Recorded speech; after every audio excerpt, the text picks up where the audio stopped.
The command line uses an older version of BLAST, but even with the newer version, you would just change your wording slightly, and it works, I mean, equally well. So it really doesn't matter. But if you do have this file and you want to kind of see where we are, we're going to be basically right here on this file. And so essentially, if we could just kind of play pretend for a little bit, you want to think of it as if you just received your file from the core facility or from the sequencing. And so you're going to be working with the digital file, the raw file. And so the first thing you'll want to do whenever you receive your file is you want to actually format the file. You know, the reason why we have to format it is so that our BLAST can go in there, it can search the file.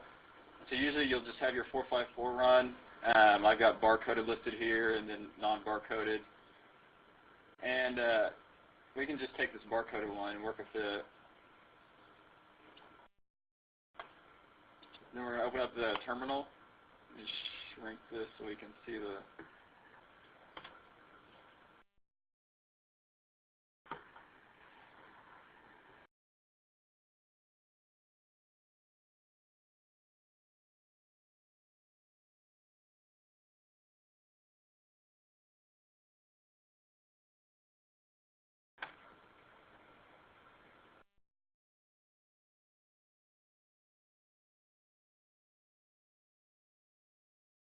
Once we've navigated to our folder, you can type ls to list everything that's in the folder.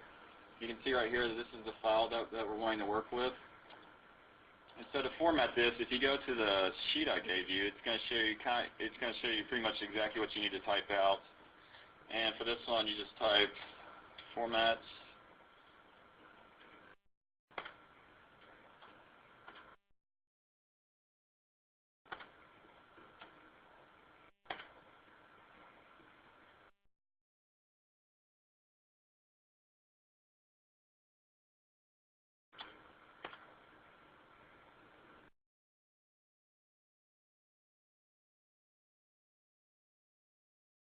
Okay, so once we've typed in our -n is what you want to save it as. So once it's formatted, we can take these files. It should have 3 different files. You're going to have like a .nhr, .nin, and .nsq. So you can just highlight those.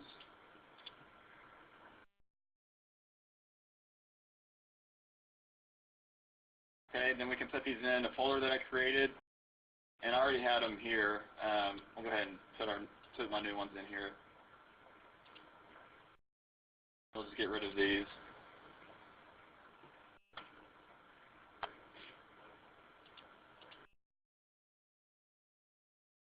So the next step is going to be actually performing BLAST. And one of the things we need to do is make sure that we have a probe set that we want to use. And in the Google links I sent, you should have a series of eProbes. And so for this one, I think I just grabbed the 40, so we can just grab the DC3000 40 eProbe FASTA file. We'll move that over here to work with. Okay, and here's where the BLAST I'm using is BLAST 2. BLAST 2 is an older version of the BLAST. But like I said, it's going to work the same way for the most part. The only thing that's going to change is your command line.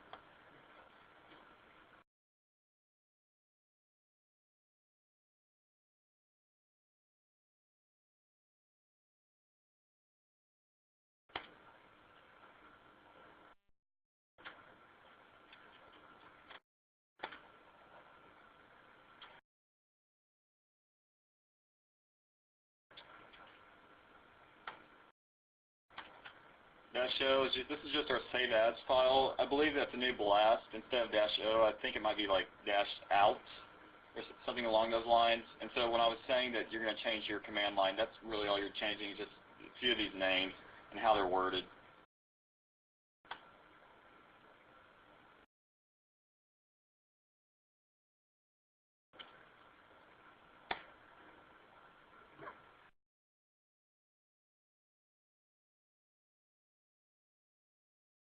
So with our last command, what we're wanting to do is basically navigate to where we have saved our formatted database. And so we'll just kind of, if you have your folders open up, you can just kind of follow the folders.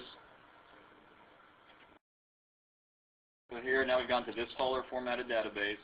Then we want to go into this folder right here. So again, we can just hit F and then just hit the tab key, and it'll fill in the wording for you.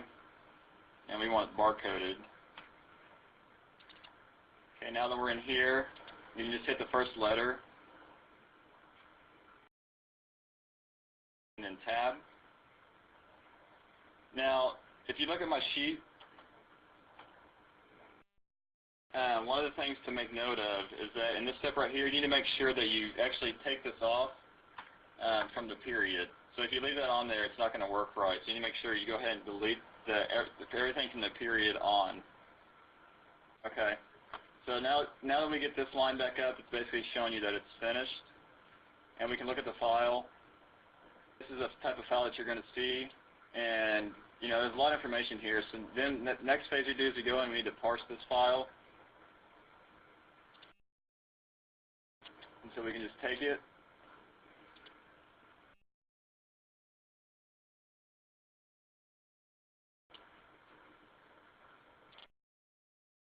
We can move it into our parsing folder.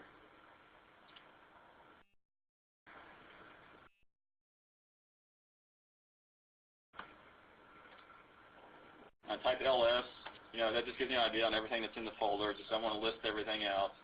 So now we're going to go into, on the sheet, the next phase, which is the parsing command. And it's Perl-based, so you're just going to type in Perl and then a parser. And we can do, so I have got several different scripts loaded in here, and the parser I'm going to use is to the 6.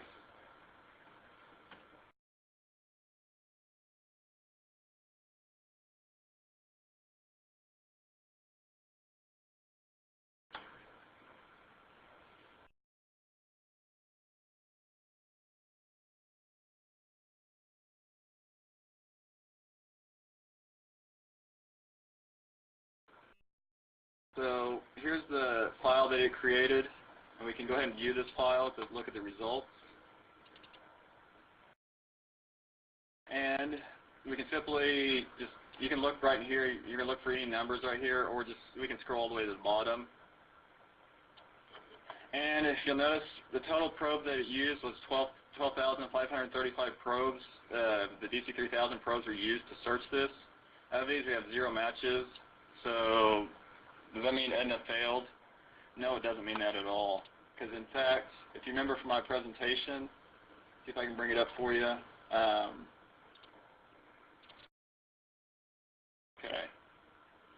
So when I present to you, I said that if we leave the barcode on, it basically shows us a false negative.